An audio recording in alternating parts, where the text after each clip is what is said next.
What's up guys, Uwe here. So for this vlog, pupunta tayo ng isang 4x4 bootcamp to learn the basics of 4x4 or 4-wheel driving. Alright.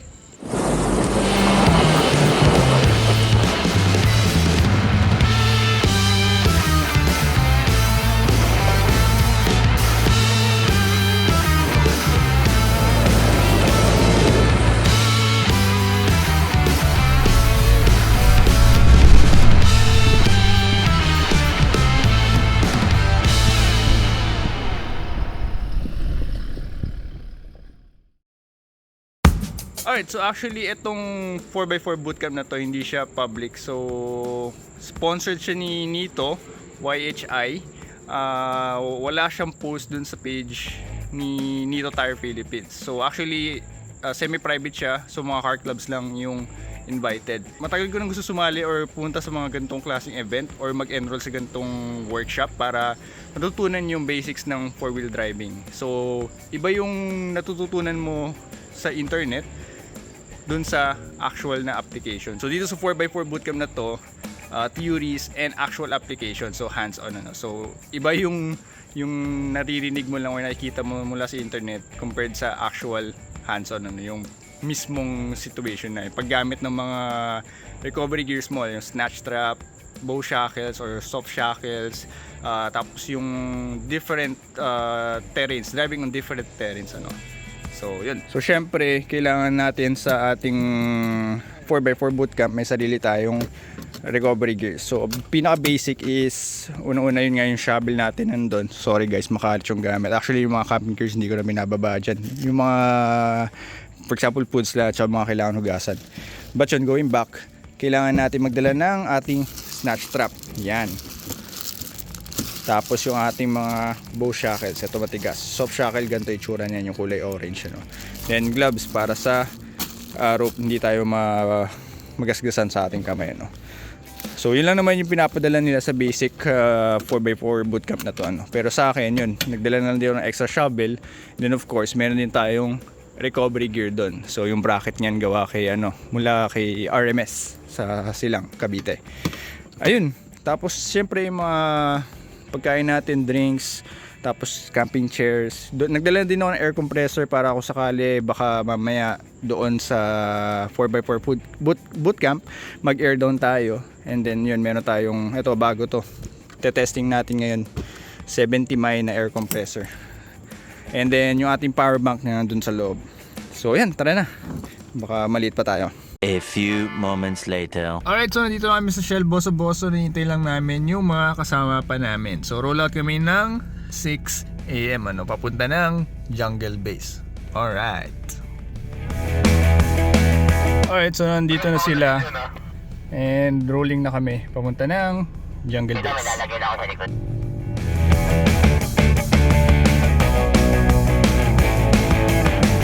Mga pala guys, so sila pala yung Next Gen Ranger Philippines. So sila yung mga kasabay natin papunta ng Jungle Base.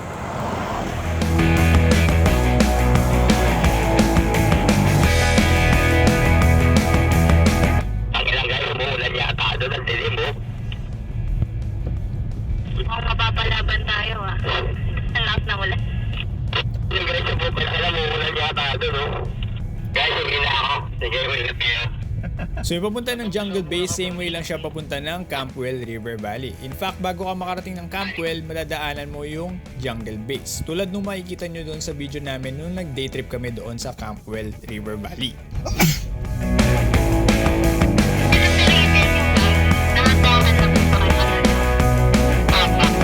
At dito na nagsisimula yung trail papasok ng Jungle Base. So kapag umulan, madulas, medyo alanganin yung mga 4x2 sa mga paakot.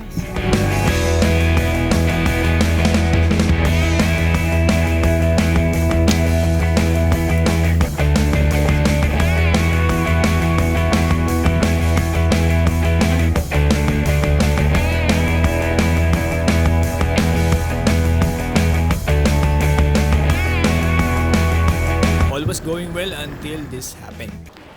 Guys, Potter here. Wait lang, natanggal lang yung awning ko. So natanggal yung awning, lumaylay yung dulo, yung bandang likod dahil bumigay yung bolt doon sa bracket. Most likely siguro dahil na-over-tighten ko yung bolt na ito and nung nag-trail, since puro lubak, na-stress siya at doon na tuluyang bumigay.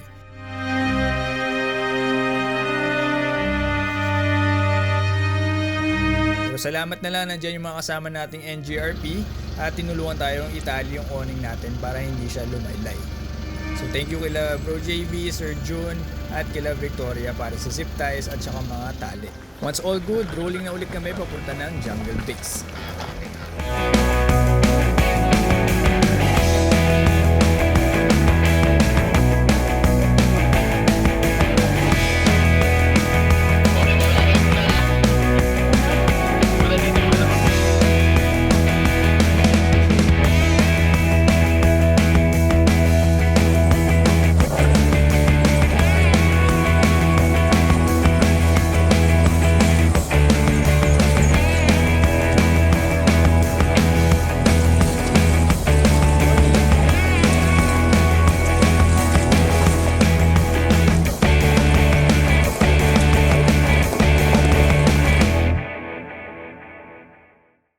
Alright, so nandito na kami sa Jungle Base. So nag-pictorial tsaka video na sila. So yung pababa pa lang sobrang saya na. Kung nakita nyo yung mga clips kanina, yung ranger sumasayo, gumigayawang siyang ganun. Sulit. So after that, nag-start na kami sa classroom theories namin. So dito sa classroom theories, tinuturo kung paano gamitin yung four-wheel drive system ng sasakyan, how to set up your rig for off-road driving, paano mag-drive on different terrains, tire pressure, off-road etiquettes, and other basic off-roading knowledge. So yung mga instructor namin ay sila Ma'am Glorian at saka Sir Dennis Xavier, who have been teaching off-road driving for several years already. Especially si Sir Dennis, who have been teaching it for over 25 years already. Kaya siya tinatawag na the Dean of Philippine Off-Roading. So kanino pa ba hindi maganda matuto mag-off-roading kung hindi kila Sir Dennis, who has experienced it and have been teaching it for decades already. Alright, so tapos na yung classroom theory and merong first 5, sila muna mauna, one-on-one class. So hindi ko bibidyoan yung buong lecture in respect din sa mga lecturers. Siyempre bayad to eh, hindi naman siya free. But yun, papakita ko lang sa inyo kung ano yung mga ginagawa namin dito sa 4x4 bootcamp. So yan na yung mga first 5, getting ready na sila. So kami sa next batch kami.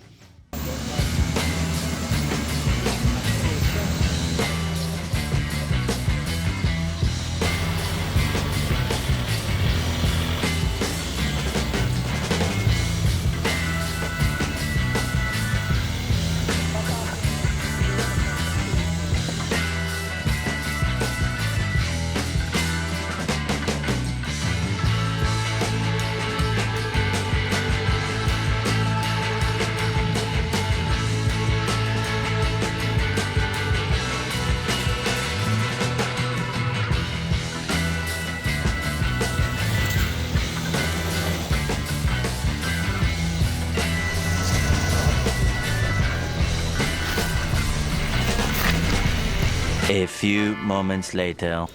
So after several minutes, bumalik na yung first batch. And kitang-kita naman sa rigs nila, mukhang napasabak sila. Dami mong inararo dyan, brother ah. Lumubog. Ginawa mong kalabaw ba? Nablog mo. Ano yung ginawa mo? Ano ginawa mong kalabaw yung auto mo?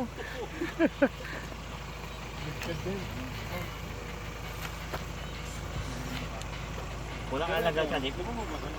Tumubog ka. Ito di galo. Tumubog yan. Wala na siya siso. Ibig sabihin nilinis niya na, no? So okay na sa amin. Antayin mo si Victoria. Mas mababa yung kanya. Pero kung yung dalawa doon, galing nyo ang dalawa. And now, it's our turn. So kakastart pala ng session, may na-point out na si Ma'am Glorian sa pag-drive ko. So ito yung pagkocross ng arms ko kapag kinakabig yung manibela, kapag lumiliko ako. So dapat daw hindi nag-overlap yung kamay mo. So yung simula, yung unang ikot, madali-dali lang naman yung dinadaanan namin. Wala pa naman masyadong technical or challenging.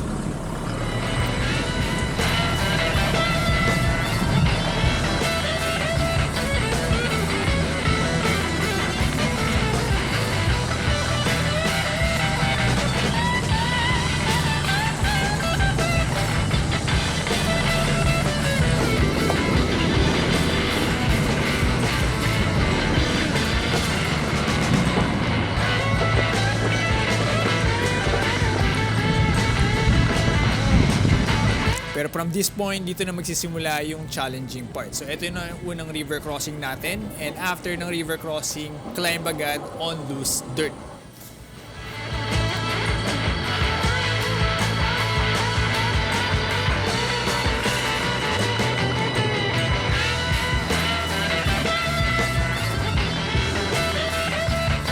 So after second attempt ni Sir, nakuha na niya yung pag-akyat. And now, it's our turn to cross the river and climb that small climb.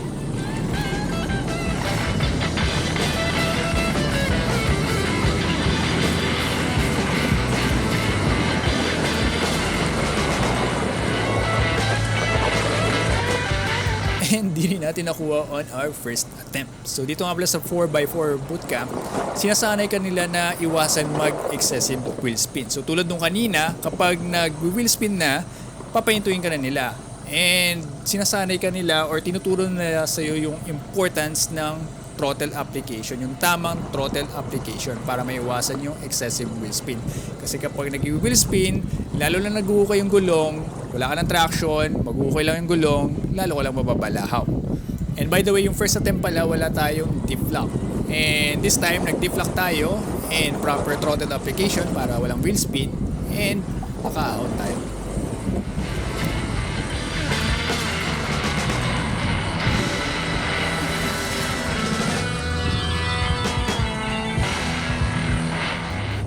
Not sure kung napansin nyo kanina sa mabatong part, medyo mabagal ako, pero this time binilisan ko dahil design daw yung shocks to take that abuse.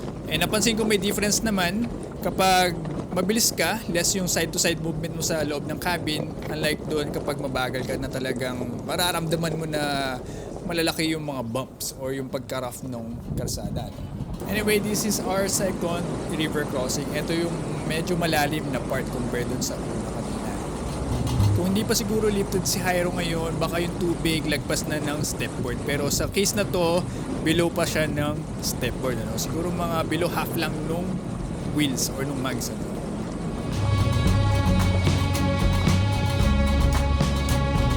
So not sure kung mapapansin nyo, pero kung mabagal, nakikita nyo ang alon, di ba? Kapag medyo mabilis, hindi siya ganyan ka-alon. So yun yung pino-point out ko kanina. Pero of course, try to be in control pa rin. So yun yung first part kanina. Ngayon, the second part is more on paahon at palusok. So ito yung unang akit natin. Sa camera mukhang hindi siya ganun kataas, pero in personal, mataas talaga yan or matarik.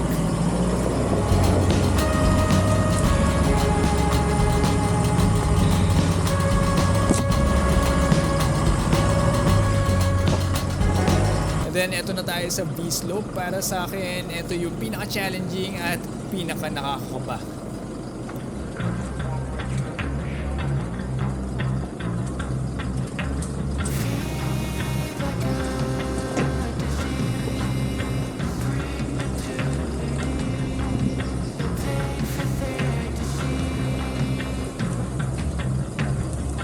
So sa part na to, tinuturo sa akin ng isa sa mga instructor kung paano akitin yung slope na to nang hindi tumatama yung pang-ilalim ng harap or yung front bumper.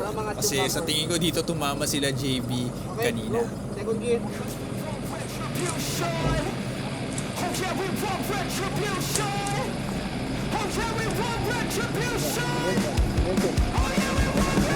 Power.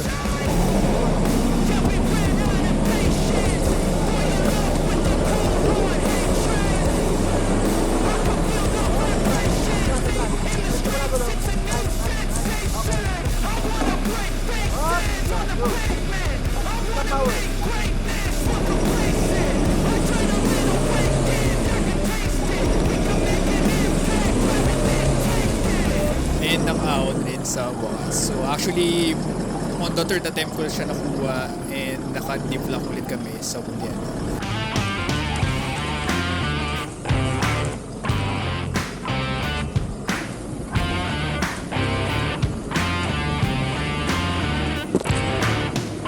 So from this point, pabalik na kami and itong binababaan namin ngayon ay yung inakyatan namin kanina. So trivia lang, kapag maulan, mas challenging yung part na to.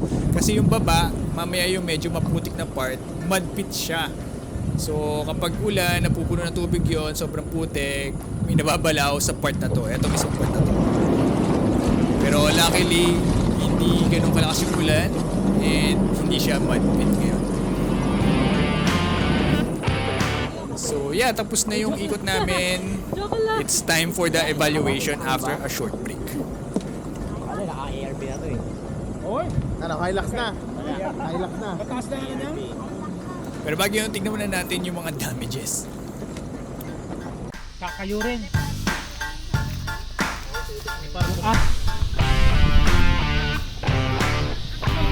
Alright, so makatapos lang ang ating trail run. So far, ito lang naman pinakamalalang tama. Ito mo nagukay siya ng lupa. So far, wala naman. Diff, syempre, hindi sumayad data. Pero all goods. Bumper sa harap wala rin. Tumama lang yung skid plate.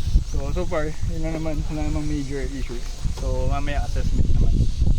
So for the assessment, si Sir Elias yung mag-a-assess sa driving ko. So start kami sa hill climb. Ito makikita nyo from the cabin na wala ka talaga makikita kundi yung langit. Buti na lang may 360 camera para makita ko yung harap ko, ano. So actually wala kami masyadong kuha nung time na to kasi halfway through bumaba yung aking cameraman, si Kai. Para makuha na naman niya ako from the exterior, ano. So thank you very much, Kai. Love you.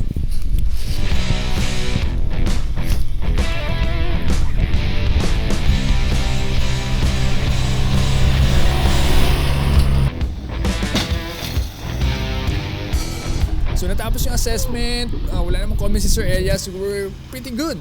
And actually nung assessment medyo maiksi yung inikutan namin, hindi kami dumaan sa V-slope, kaya sabi ko, sir medyo nabitin ako, tara ikutan natin ulit yung V-slope. Pero pag ikot namin, eto yung bumungad sa amin, may nambalahaw.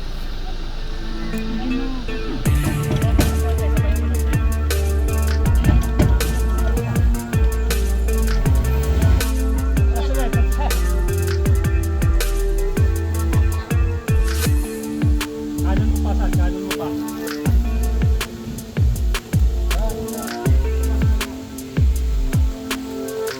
Yan, okay na. Reto. Lumukod na.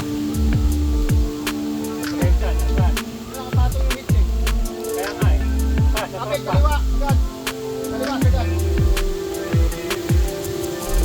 Pop. Differential ko na yung tubig maano.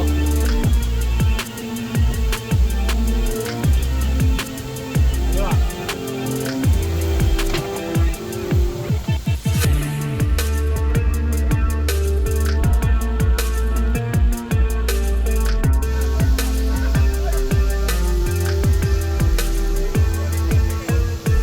So yeah, pag may nagwi-winch, make sure i-clear nyo yung area nung sa may malapit sa rope. Kung sakali mag-snap, at least hindi kayo matatamaan. Well, medyo mabigat-bigat naman yung winch rope, pero at least safety pa rin. Huwag kayong lalapit doon sa may harap ng dalawang sasakyan. Pero yun, pull out naman ng winch yung Ranger and wala namang major damages bukod sa scratches sa differential at saka sa tow hitch. So buo pa rin lahat.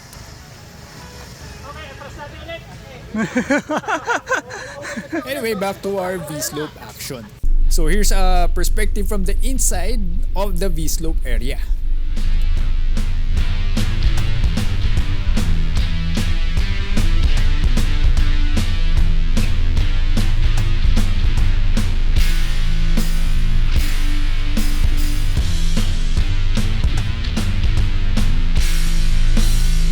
So kung kanina nakatatlong ulit ako dito sa area na to and with the diff lock, this time tatry ko walang diff lock and kunin in the first attempt. So here we go.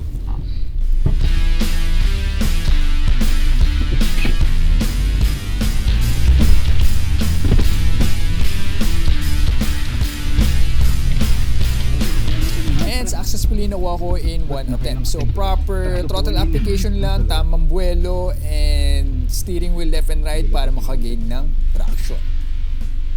So yeah, that's pretty much it. Right after that, nagbigay na ng certificate of completion.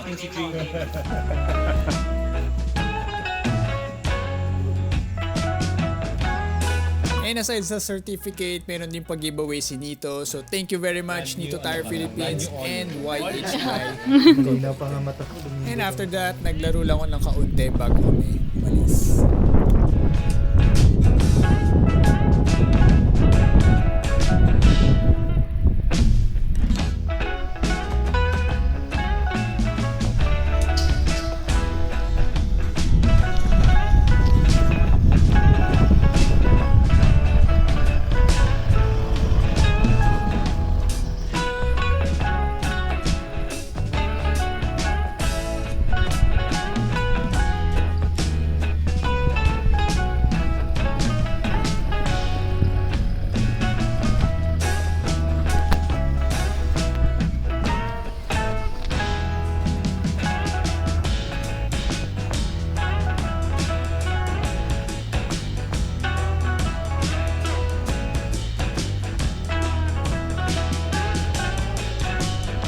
Alright, so tapos na kami sa 4x4 bootcamp namin. So thank you una-una sa Nito at saka sa NGRP.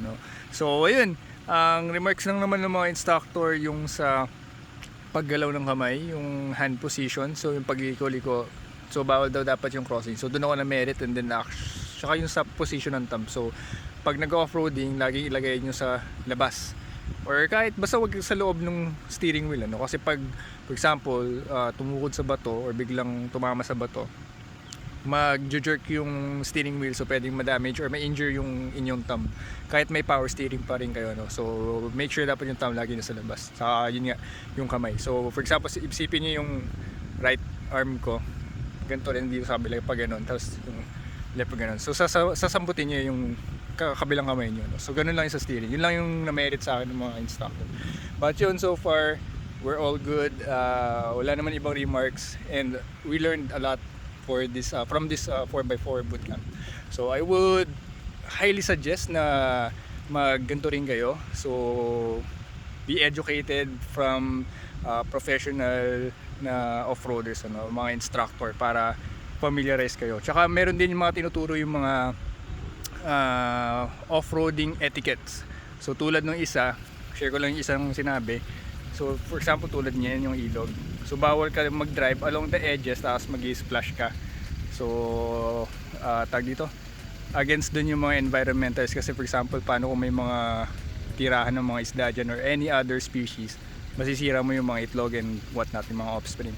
So yun yung isa sa mga etiquette. And then of course yung nag-off-road ka na sobrang dangerous, yung panay upak ka lang lahat all the way out, upak ka ng upak, sinisira mo yung trail or yung daanan, yun no sa best sa off-road etiquette, So yun, pretty much yun, thank you ulit sa Nito and sa NGRP. So yun yung ating 4x4 bootcamp. So madami nangyari, may sitwasyon tulad nga na nakita nyo kanina, and of course yung awning natin nasira yung bolt.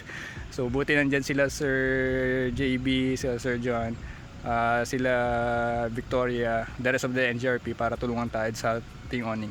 So ito yung awning natin, nag-snap yung bolt, so na-over tighten ko siya, kaya ayan, kanina bumigay. Buti walang gasgas yung salamin, tumatama yung yung bracket dito, makatok siyang ganun. Buti walang gasgas, hindi nag-crack. Pero yeah, that's jungle base. So actually sobrang ganda nung lupa nila dito. Meron kang sand, pwede kang mag-practice ng sand driving, river crossing tulad nun doon, tapos rocky terrain, mga mud climb, mud descent, yung V-slope nga kanina na tinakal natin, kaya meron tayong putik dyan, and mga other off-road obstacle. So halos kompleto lahat ng obstacle dito, matututo ka talaga mag off-road driving. And then yun, pwede ka rin mag-camp.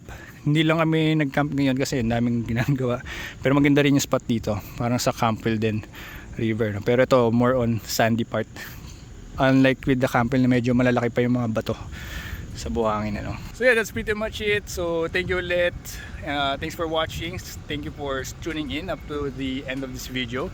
So don't forget to like and share this, and kung hindi ka pa nagsasubscribe, mag-subscribe ka na, kasi madami pa tayong off-roading vlogs, car camping vlogs, detailing, DIY, etc. anything car related, So yeah, thanks for watching, and see you on the next vid. Bye!